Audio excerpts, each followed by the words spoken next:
Welcome, everybody. It's Leslie with the New Mexico Small Business Development Center, and I'm here today with Eric Spellman, and I always call him public speaker extraordinaire because he gives us so much great information to use.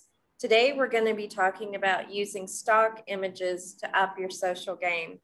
I do have a quick announcement I'd like to tell everybody is that the New Mexico Small Business Development Center is strongly encouraging all New Mexico small businesses to learn about cybersecurity risk and make sure they are taking actions to protect their data, especially from ransomware. We will be giving webinars coming up on cybersecurity and the different risks that you may face, and we will post those up as quickly as possible. But check on our website at nmsbdc.org in the next few days, and we will have those webinars up and ready for you to sign up. With all that being said, make sure that you type your questions into the Q&A. Eric is great about answering any and all questions. And with all that being said, I'm going to turn it over to Eric. Thank you. Oh, thank you, Leslie. This is a fun topic. I get more questions about stock photography than just about anything else because it is so confusing. So I want to dive into this. And like Leslie said, please ask questions because this is a topic that a lot of people really don't know anything about. And so ask away. Here we go. There's going to be a few things that we cover in this. And what I mean by that is there's going to be some key points that we go over, and I'm going to be going over each one in depth. And these are the main areas that you really need to be considering when talking about using pictures or photos in your social media. First, we're going to talk about why stock photography. I mean, what's the whole point? Why can't I just, go out there and download stuff off the internet? Or why would I want to use it? What's the advantage of it? We'll talk about that. You must be legal, which kind of goes back to what I just said. Why can't I just go download it off the internet? We'll talk about intellectual property. I know that's a complicated topic, but I'll really make it easy for you. We'll talk about the psychology of photos because images, I'm telling you, the key to marketing is using the right images at the right time. And a lot of people don't understand what goes into choosing an image. We'll talk about free and pay sites. And yes, I'm going to be giving you a list of the best free and paying or paid stock photography sites for you to check out, or at least my favorites anyway. And then we'll talk about how those paid sites charge you, whether it's subscriptions or credits. And I'll explain all of that because in this industry, it is key you understand what the difference is between the two. So let's dive right into it. Why stock photography? A lot of people don't even know what it is. It's basically photos that other people own, but they're letting you use it. In other words, they give you a right to use their photo. They still own it, but they give you the right to use it. So it's not illegal. You got to realize that taking marketing photos is hard. You may think, you know what, I'm going to go take pictures around my business and then put them on social media. And then you go take those photos and realize, oh, this looks like it was taken with Uncle Harold's handy cam on a bad day. And so you want to make sure that the quality is there. Stock photography has that. You want to make sure that your photos have the right light levels and framing and all of that put together. There's a lot of keys that go into this. It's not just a matter of going around with your phone and just snapping pictures willy-nilly everywhere. You got to remember that stock communicates emotion. Photos communicate emotion, but stock photography especially communicates emotion, especially in the ones that have people in them. Because keep in mind, those people are being paid to stand there. Those people are being paid to have some sort of expression on their face.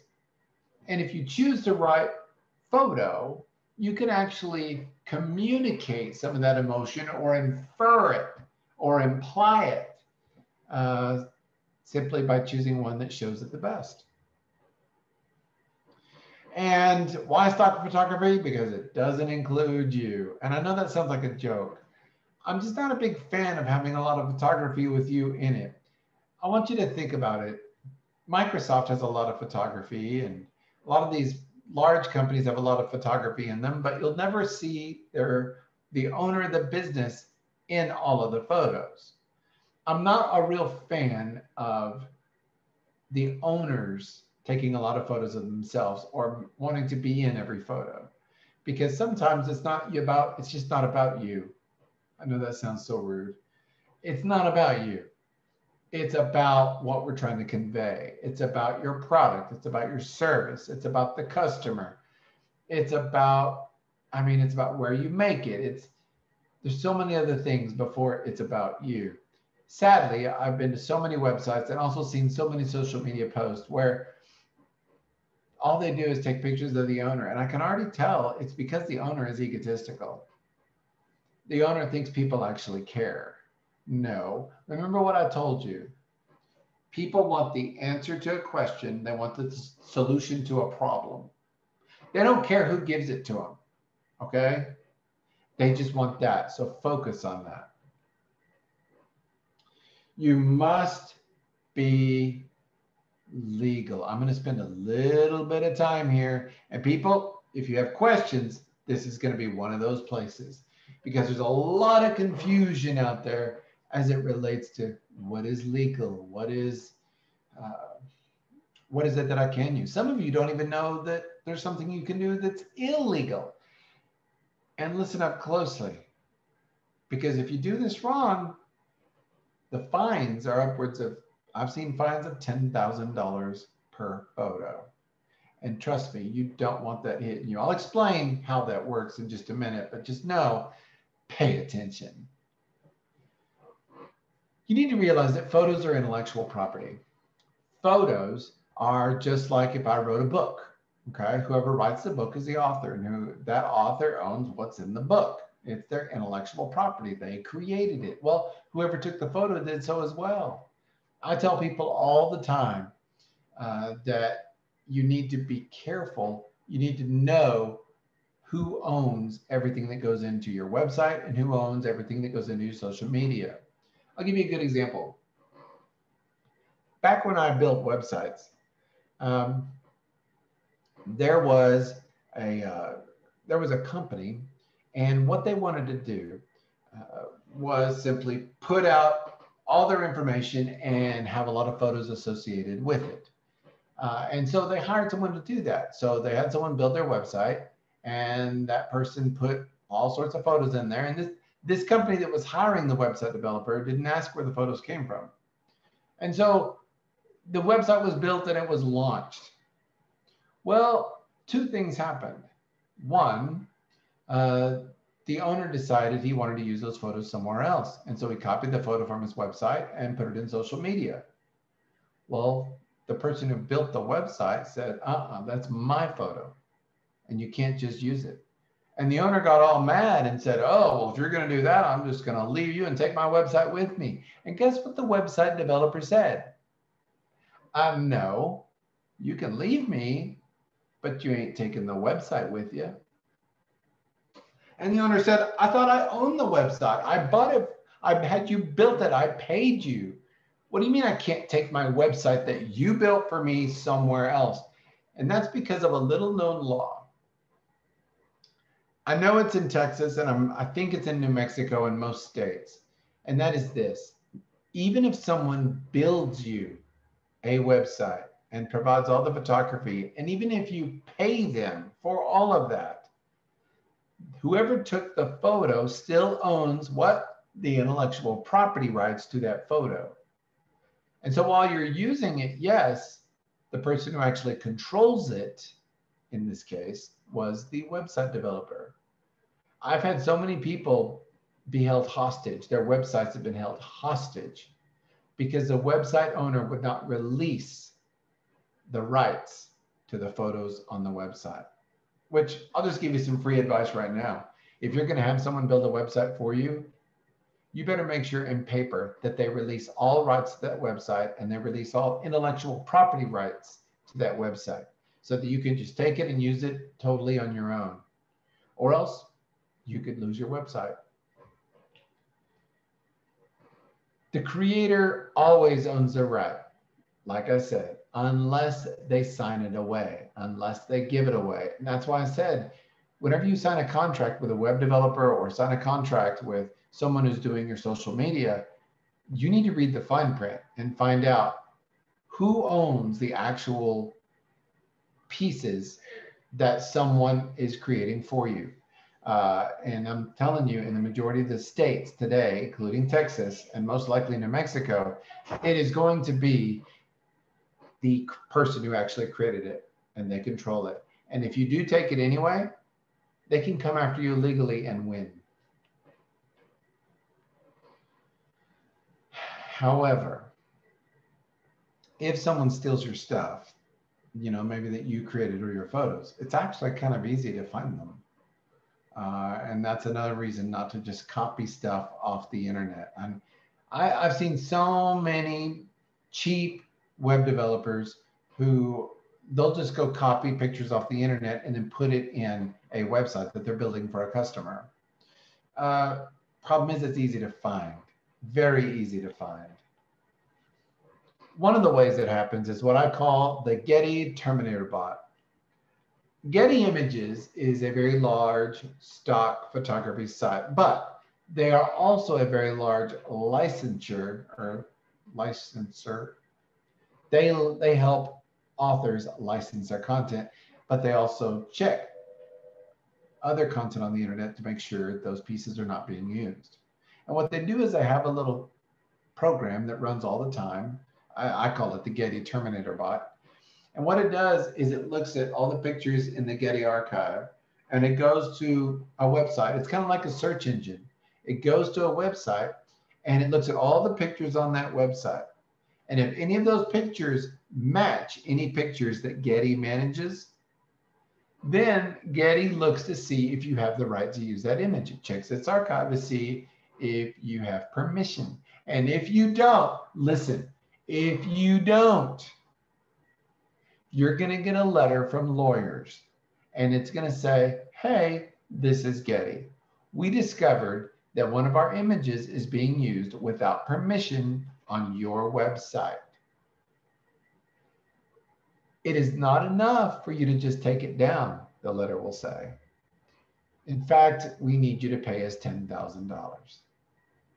And they will charge $10,000 per incident. Now, a lot of people would say, why is Getty being so mean? They're not being mean. It's actually a great moneymaker for them. It really is. Because legally, they're in the right. And legally, they can enforce those letters. And legally, they can come after you if you don't pay them. And yes, I've seen websites that people had built for them by like the 12-year-old down the street or something. And then 2 months later, these website owners, these companies, get a letter from Getty saying you owe us 10 grand per problem. And they had to pay. And the website owner would say, oh, but that was our website developer. We didn't know he did it. Getty says, I don't care. It's on your website and it belongs to us and you didn't pay us. And they will come after you. There's also something other than the Terminator bot. It's Google Photo Search. This is the easy way for you to do that. And I've talked about this before with you. And that's, if you go ahead and just Google it if you want, Google Photo Search or Google Image Search. And it looks exactly like a Google page, except it has the ability to upload a photo. Because what you can do here is you can take a photo, like let's say a photo that you're worried someone may have copied, and you'll upload it to Google. And what Google will do is it will search all the photos in its archive across all the websites, kind of like the Getty Terminator bot. And then it'll come back and show you all the pictures that are similar. That's right. You upload a photo and it'll find every photo on the internet that is similar. Now, between me and you, this is a great way to find people. If you have a picture of a person, even yourself, upload it to Google and find all the pictures of you on the internet.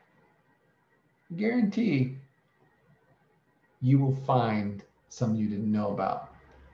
But it's more than that, because you will also find your doppelganger. They say all of us have a twin somewhere, right? Well, with this, you will find people who look exactly like you. I swear, I know I'm getting off on a tangent here, but this is fun. I actually found 20 people that look, I'm telling, spit an image of me, different names, live in different places, but you would swear it was me. And it was creepy. It gives me chills now just thinking about it. So I tell people all the time, use Google Photos search to see if people are using your logo, to see if people are using pictures that you've posted that belong to you. And if you find them and they're in the United States, you can actually take legal action. I remember one time I used Google Photo Search because a company said that their logo had been stolen. Sure enough, there was a company that was using almost the exact same logo. Problem is, they were in Canada. And so if the perpetrator is outside the United States, then legal is very difficult to do at that point. So about all you can do is demand that they remove it. But if they don't, there's not much recourse you can take. As a good example of this, Amarillo's logo gate. I live in Amarillo, Texas. And back in the day, not too long ago, actually, maybe just a few years ago, Amarillo decided they wanted a new city logo. So they hired a firm, and the firm kept giving them logos, and Amarillo hated them. I mean, the city of Amarillo, the leaders, hated every single one. Well, then all of a sudden, an intern who worked for the city, the college kid, gave them a photo, and the city loved it. And they loved it. And they said, yes, we're going to use that photo. And it was a beautiful photo. It really was. Some of us, however, thought, you know what, Amarillo doesn't really have hills, and I don't really get that. But when I saw this, I was upset, because what I think should have happened was that all the graphic designers in Amarillo should have had a little contest. The city should have opened it up and had a fun contest and gotten the logo that way. It's always the best way to go, kind of a competition. But no, the city didn't do that. They just went with a college intern. Problem is, I thought that wasn't fair. I wish our good graphic designers in Amarillo could have participated. So I thought, wait a minute, that logo looks too perfect for an intern. And so I went out on the internet to that Google photo search, and I took this logo and I uploaded it, and this showed up. When I saw that, and that, by the way, that is a logo that had existed for a very long time, Saudi Arabian petroleum company. And when I saw that, I went, oh my gosh, that's the same.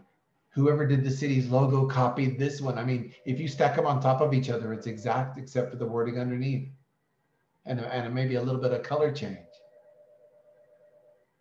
Oh, and it made me so mad. So I went on Facebook and I posted these two side by side, and I said, at least y'all could have been original. Oh, you should have seen what happened. It blew up the internet. It blew up. This became state news all over Texas. And thank God my name was kept out of it, because the mayor wasn't too happy with me, because I kind of embarrassed the city. It's all good now. But I'm just telling you, the mayor was mainly upset not at me. He was upset at the lawyer they hired, who swore up and down no one else was using the logo. And all I did was a 2-second image search. So just keep in mind, you can get in big trouble, or in the case of Amarillo, be severely embarrassed if you take someone's stuff. There's also a big psychology of photos. I've always told you that marketing is all about this. And then if you ever want to get good at selling your product, if you ever want to get good at social media, if you ever want to get good at creating video or creating content of any kind, you need to go take a psychology course, just a basic 101 psychology course in college. Or watch some videos on YouTube on basic psychology. Because everything I know about marketing, that's where I got it from. It's all based on psychology, because think about it. Marketing is trying to convince you to take some sort of action. I want you to buy my product, to buy my service. And so however I do that, it's got to convince you to do that. You got to realize that with photos, people equate quality with stability. How many times have you ever been on a website and it looked like it was built by the 12-year-old down the street?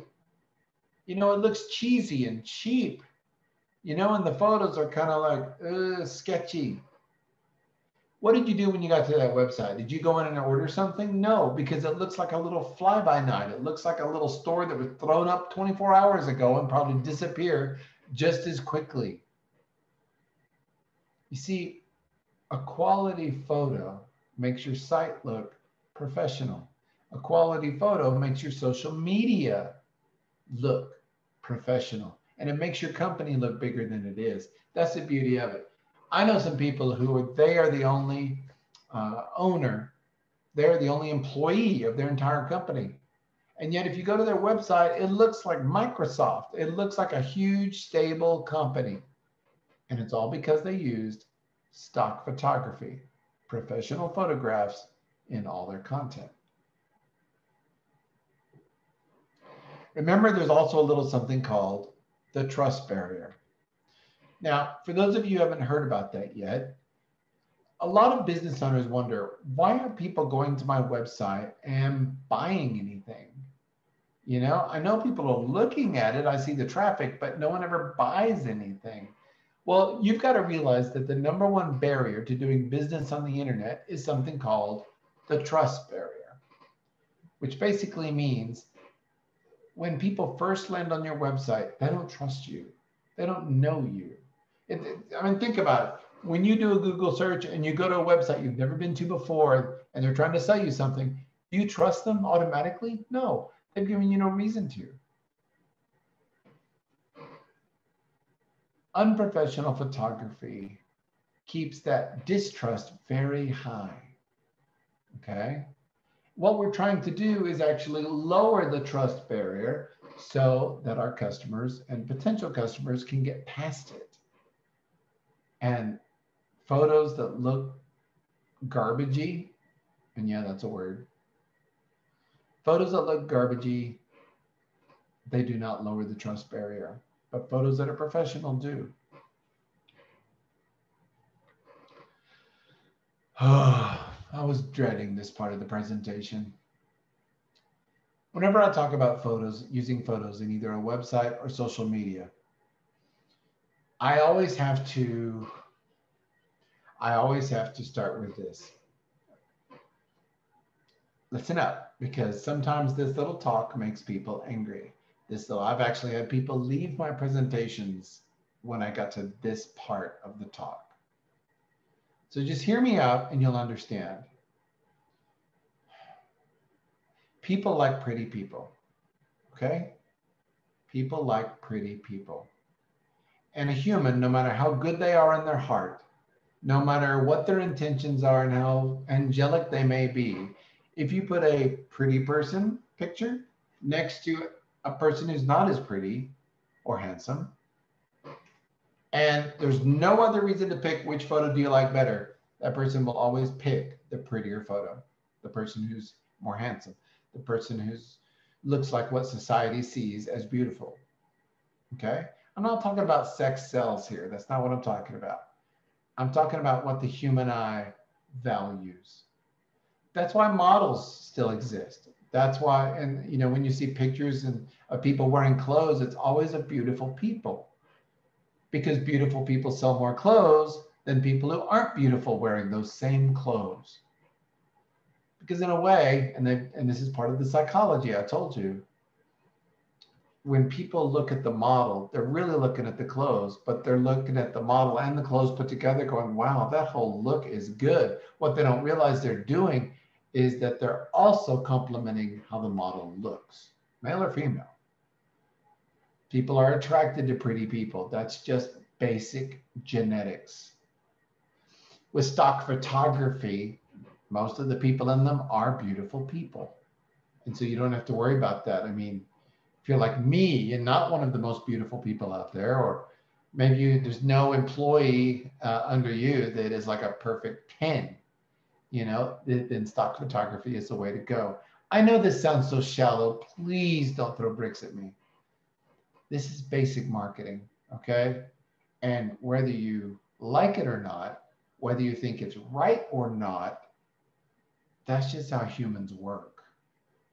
And so in the marketing world, we always go for that. I mean, think about it. Look at the news stations you watch. Every news, and the higher you go, like to national level news, it's always beautiful people. Okay? Hopefully smart as well. So just keep that in mind. Like I said, don't throw bricks, but that's another reason stock photography is so good. And stock photography also allows you to match colors better. Take a look at this slide that you got in front of you. Look how the colors all kind of go together. Okay, that's on purpose. You want to make sure that you're using the right photography that doesn't look like someone just slapped a whole bunch of unrelated photos together. You've seen it. It looks very unprofessional, especially when someone doesn't know what colors go with what. And they put together two clashing photos. And when people see that photo, and maybe it's of you showing off your product, but if it has clashing colors in it, it actually sends a tiny negative vibe into the mind of the person looking at it. They may not realize that the colors are clashing, but their mind does. And so they get a negative vibe. And that's not what we want. We want consistency. We want structure. Okay? We want it to look like it was, well, put together. So keep in mind matching colors. Now, underneath the concept of matching colors, you need to understand of something called complementary colors. Now, this goes back to graphic designers. Graphic designers are usually very good at matching colors and finding what we call the complementary colors. If you know what a color wheel is, and if you don't, Google it at some point, you'll see what I mean. The way the color wheel is laid out, like a rainbow almost, is on purpose, the order that it's in. And if you look at it and you look at this color wheel, the complementary color is always directly opposite of the other color on the wheel. And that's what a lot of people don't know. If you ever want to know what is the complementary color for orange is, or what the complementary color for red is, the color wheel will show you. Anything outside of that, and the further you get away from the color directly across on the color wheel, the more clashing it's going to do. So do yourself a favor sometime and look up a color wheel. It's what graphic designers use to make sure that none of the colors clash. Also, if you're putting together your own logo, that's a good idea. Okay, let's talk about the top free stock sites. These are completely and totally free for you to legally download images you may legally use on your website and in social media. One of my favorites is pixabay.com. They are one of the largest. And oh, by the way, don't feel like you have to write all of these down. My wonderful host will be making available this entire presentation to you. So you can always go back and see all these addresses that I'm listing. I like Pixabay a lot because it makes it very easy for you to find things. They categorize their photos quite well, and you can color coordinate. Unsplash.com is a relatively new one, and I like it a lot simply because it has a ton of photos. But I'll be honest, between Pixabay and Unsplash, Unsplash doesn't have quite as few photos, but I kind of like the quality of Unsplash a little higher. Pixabay is like the big bucket. Unsplash is a little more curated. RGB stock, pretty much the same as the others. And I'll just kind of list some of these. Gratisography, same thing, which I thought, to be honest, is a terrible.com, because who's going to be able to spell that? It's clever, you know, gratis means free, and it has an end of ography, like photography, but that is an awful.com, but it has a lot of good photos. Pixneo, also a really good one. It's almost like they're going after Pixabay with that one. And then freeimages.com, that's probably going to be the one you remember the most. And it's got a lot. Each one of these, and I'll be honest, I would create accounts on each one of these. Now you'll probably say, create an account? I thought you said it was free. It is, but a lot of these require you just create a free account so that you can start using it. And if you'll remember last week's presentation, when we talked about newsletters a little bit, it's by having you do a free account and register, it's also how they can get your email for their newsletter, okay? They're gonna make money one way or the other. Some of these sites even make money by advertising some of the large paid stock photography sites, which is crazy. But that's how they're making their money, because a lot of people ask, well, how are we getting all these photos for free? Trust me, someone's making money. The top paid sites. Now on these, I recommend every single one of you, if you're serious about putting your business out there, have at least one paid account, okay? You don't have to sign up for all of them, but have one paid account. My favorite, one of my big favorites is bigstockphoto.com. Reason I like Big Stock Photo, because it is a paid site, granted, is that it's one of the cheaper paid sites. Most photos, and keep in mind, photos kind of rank in, how big they are. Most of these photos cost about $1, in case you're curious what these sites charge. Most of the photos are about $1. Some can go higher, some can go lower, but around $1 seems to be the magic number. And I like Big Stock Photo because they have a very large selection. AdobeStock.com is a relatively new one. In fact, it is the newest one on the block. Basically, what Adobe did was they, as part of their kind of cloud service, they're now offering this so that people can go down and download some of the stock photography. Now, listen, the best quality and the best curated or organized and looked at to make sure that they're good quality, the best paid site for that is, in my opinion, AdobeStock.com. It is just one of the better ones out there. I've never had trouble finding anything in it, and what I found was exactly what I needed. So I'm a fan of AdobeStock.com. iStockPhoto.com is one of the big ones that's been around forever, and it probably has the largest database of pictures out there, and I mean the largest. So that's the advantage of that one. Keep in mind, when you're searching for photos, type as much as you can. Don't just type in like cars and scroll through tens of thousands of photos. Be very specific. Type white car, type white Jeep, type, you see what I'm saying? Just be very specific so it narrows it down to exactly what you want. And also, when you're choosing stock photography, especially for social media or for websites, look at the colors of your logo and try to match the colors in the photo to the colors of your logo. Because when it all goes together, especially on your website, it's going to look really professional. Shutterstock.com is a big one out there, and some of you probably heard of that one. And it's a place where people can share their photos, but also it's a place where you can download, stock photography. And so I'm a big fan. They have a lot out there. They're probably the most public one you'll run into, the one you've probably heard of out of all of these. And dreamstime.com. I don't know how to explain Dreamstime other than you just need to check it out. It is paid, but what I also like about them is the uniqueness of their photos, the uniqueness of their images.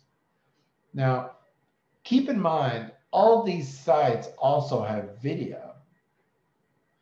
It used to just be photos, but now we're finding video snippets. So for instance, if you need a countdown timer at the front of one of your videos, you could just go get a stock photography countdown timer that looks Hollywood level. Or maybe you need an explosion, a video explosion to put somewhere. Maybe you need, I don't know. I'm just saying there's tons of them. And there's even just like random, like graphic backgrounds, like to do as an intro or an outro for your YouTube videos. There's amazing stuff, but keep in mind, videos cost a lot more than photos, okay? So dreamstime.com is a good one. Let's understand the difference between subscriptions and credits. Because when you go to these paid sites, those are going to be the two ways you can pay for photos. Now remember, when you're paying for photos on a stock photography site, you are not owning the photo. You're not the author. What you're paying for is the right to use it. Okay? You're paying for the right to use it. And you might want to read the fine print, because some actually charge multiple times if you use it in more than one place. Like if you use it on a billboard versus you use it on your website versus you use it in a brochure. Some places will actually charge different amounts or for each time you use it. Most don't. Most, once you pay permission to use it once, you're pretty much good to go. Okay? The other thing people are going to charge for is resolution. In other words, how clear is it? And how big can you blow it up before you start seeing all the little, the jaggies, okay? So you're gonna pay a little more for the higher resolution. Now, what are the two types of way to pay? First one is subscription. And the way that works is you will sign up for a stock photography site, and you'll simply pay X amount per month. If you're gonna be doing stock photography, if you're gonna be needing stock photography all the time, this is the way to go. And it is typically the cheapest way to go with any of these sites. You pay X amount a month, and they give you the right. They give you the right to download so many a month. It's not unlimited. This ain't some buffet. It ain't all you can download. They put a limit on you, and usually it's monthly. So for instance, if I went to one site and it cost me 20 bucks a month, and as part of that deal, I can download 20 or 30 photos a month. That's a good deal. That's cheaper than $1 per photo. And the reason they do that is because they know you're going to keep paying. And most people, I'll be honest, and I'm going to get off on a tangent again here. If you have a business where you sell a service, or even if you sell a product, if you can come up with a subscription model, it can help even out, especially if you're seasonal, your profits or your income.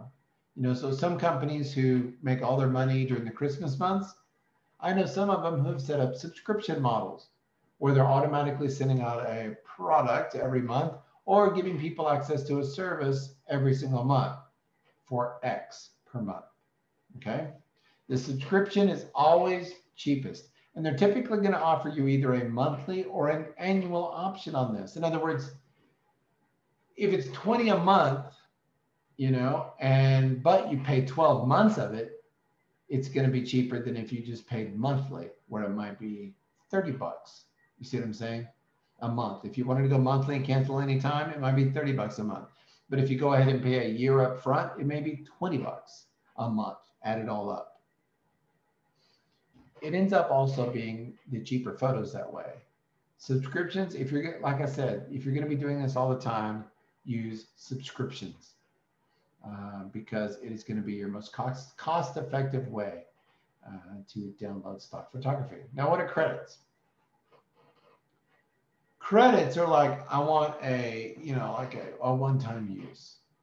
In other words, I want my boss, we don't do this all the time, but my boss is having me put together a flyer for the company picnic, and I want to put some really good photos on there, but we don't have any. So I'm going to just go buy some credits, at iStock Photo or something. You're not signing up for a subscription where they're charging you every month. You're saying, you know what? I'm going to pay 40 bucks and get 30 photos. And then as you download photos, it starts reducing that amount until your credits go to zero. Also keep in mind that credits don't also always mean one credit for one photo either. For some of the cheaper photos, yes, but it may be 8 credits for one high quality photo where you have the right to put it on a billboard. So understand the difference between a subscription and credits. There's actually an argument for both. I've used them both. There have been situations where I was going to be using graphics for quite a long time, so I went with subscription. But then there was times and places where I just needed a handful of photos for one event, and so in that case, I went to credits. Any questions so far? I have a question.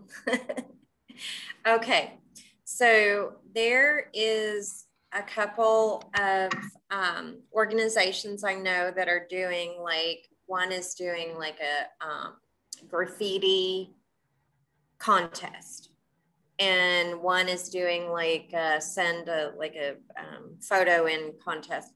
Would you be liable if to figure out where these images are coming from, even though they may be like original art or something? Would you have to take it to the next step and find out exactly where they're coming from, or if all the images in like their mural are licensed or not, if you're planning on using that for like media? Leslie, that's a great question. If you are having a contest where people are submitting photos, how do you know they're not submitting stock photography? How do you know? Well, I kind of showed you, didn't I? Go to that Google image search. And so every time one of your contestants submits a photo, do a quick image search on it to make sure it doesn't already exist somewhere and make sure it actually belongs to them, and then it's a unique work of art. But if you're having people take photos and submit them, then pretty much by submitting them, they're giving you the right to show them. And you probably won't get much grief from those people. But if these people are going out and actually just grabbing stuff off the internet or stock photography and claiming it as their own, yeah, it can create some negativity towards your company. So yeah, if you're running a photo contest, and unless you know that the person in that photo is like is my next door neighbor, then you might want to do a quick Google photo search just to make sure. Great question. Any other questions?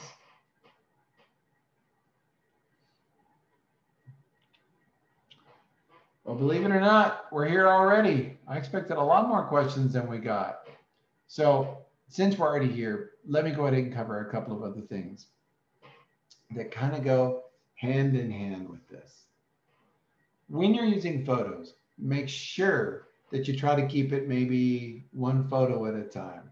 Too many people sometimes overload things with photos and they just stack them all over the place, and it's very chaotic, very unorganized, and it looks very unprofessional. It really pays to have a graphic designer. And some people might ask, well, Eric, what if I need a professional image, but it doesn't exist? Well, you can have people create it for you if you'd like. Good example is logos. I know a lot of people will go out there and they will hire a graphic designer for like $2,000 to build them a logo. And so the graphic designer, that one person, may come up with a number of ideas and submit them. But what happens if you don't like any of them? You're still paying $2,000. So there's a lot of sites out there where you can have them make them. And the way most of them work is you'll pay a fee much lower than a graphic designer would charge. And they take your ideas and they submit them to hundreds of graphic designers around the world. And what these people are doing is they're competing for the job. So you might give this place like $360 or something like that. I think that's their current, one of the big current prices out there now. You know, a graphic designer would never charge so little for that. But then for the 360, this company sends sends it out to hundreds of people, and those hundreds of people start building logos and getting them back to you almost immediately. And then what happens is you slowly narrow it down from these hundreds of people down to the one, and whoever you pick as the winner, and yes, you can have them tweak it a little bit. Whoever you pick as the winner, that person gets the majority of the $360. Does that make sense? It's like a contest, like I suggested for the Amarillo logo.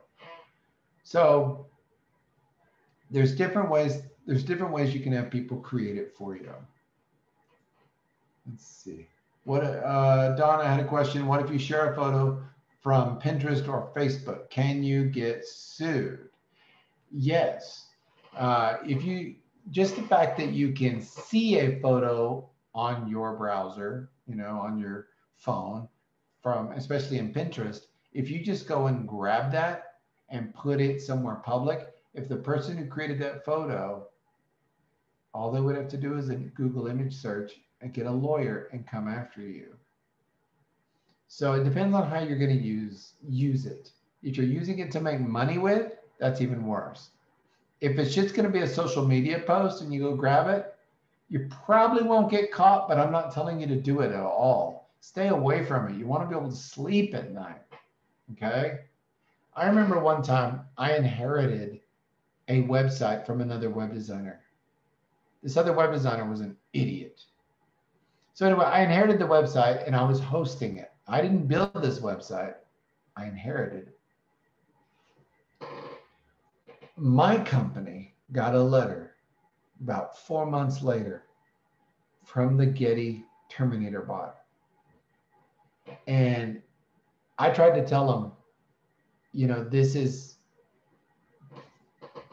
I tried to tell Getty this was from another web designer. They didn't care. But here's the deal. They weren't coming after me. They went after the company that brought me their website. And they won. Getty won. They always do.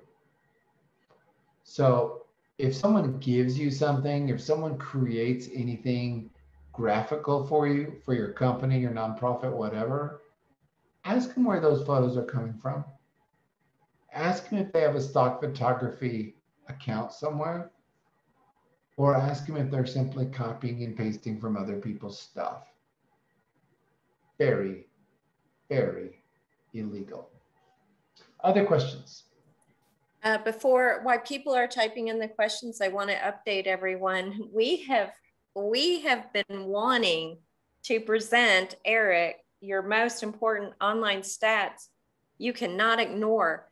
Guess what? We have had a little bit of issues with that. We've tried a couple times, and I am so, at this point, I want to know what the most important online stat is. We have a date for you. We are going to set it up this afternoon, allow you to register.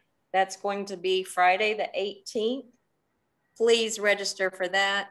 We are going to get that up and have everyone know what that most important stat is.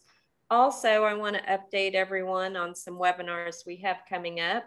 We have Understanding Breach of Contract.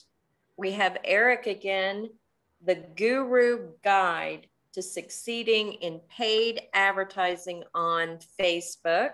You don't want to miss that one at all. No, that's coming up. Go to nmsbdc.org and sign up for all these free webinars. Also coming up, we have IP Pirates, Intellectual Property Pirates, Part 1 and Part 2. You can register for either the one or both of those sessions. You don't want to miss that. Eric, again, is your digital presence illegal? Probably. That's coming up. E-commerce and alternative selling methods. And the last one we have coming up is basic steps to starting a business in New Mexico. So I just wanted to bring that out while anyone's thinking of questions, because we have all these webinars. And again, like I said at the beginning, cybersecurity, so important right now. We are getting those up, and those will be available in the next couple of days to register for those. Let me also throw out one more thing. When you're using stock photography sites, rule of advice, download as high quality as you can, okay? There have been times when I would go cheap and I would just download the low res, if you will, version of a photo. Then when I tried to expand it, either that or the graphic, and I expanded it, it looked all jaggy and unprofessional. So yeah, you may pay a few more cents for the higher resolution one, but it'll look a lot crisper and a lot more professional. Any other questions? Okay, this is the last call for questions. I don't see any. Eric, do you have a last wrap up for us before we pop off for today? Oh yeah, definitely. Always have a last wrap up. When it comes to using stock photography, searching is key. I've taught you how to search Google better. Well, searching stock photography sites has an equal kind of skill. Once you start doing it, you'll see what I mean. Learn to use colors in your search. Remember, I said earlier, and I kind of hinted at it, you want to use colors that tie to your logo. And so, for instance, if your logo is red, white, and blue, like America's SBDC, then you're going to want to use colors that kind of match that. And so you may type red. And then if you're looking for hats, red hat or blue hat. A lot of these stock image sites also have filters you can turn on where you can say, I only want this kind. I want one with a transparent background. I want one that's a JPEG, or I want one that's a PNG, different photo types. There are filters that you can use to help you narrow things down. Like I said, do not just go to one of these stock photography sites and just type something random without narrowing it down. Because when some of these say they have millions of photos, they have millions of photos. Also, start keeping a little archive of those photos because, I mean, you bought the right to use it. So save them somewhere in like a place where other people in your company can use them.